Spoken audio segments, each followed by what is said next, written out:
What's going on, guys? It's Marty here, and in this video I will show you how to set up a mobile hotspot on your new T-Phone or T-Phone Pro. So let's start.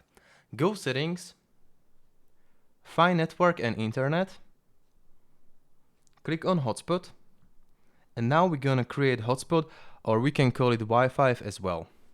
So click on it. First important thing is you should have this broadcast network name always on, so you or people can see your Wi-Fi name. So now, after this, we can name our hotspot.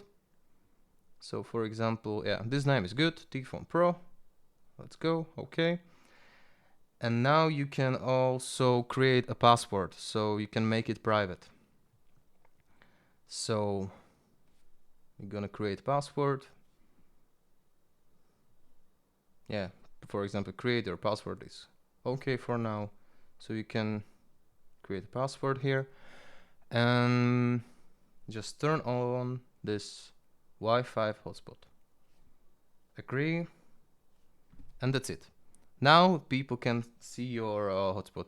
Also, you can they can scan this QR code. So if they scan it, they can connect to your Wi-Fi.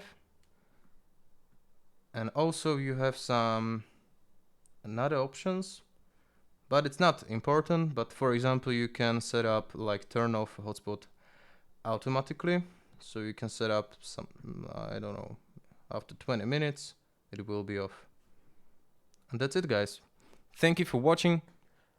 Hit a like button and subscribe. Bye guys, see you.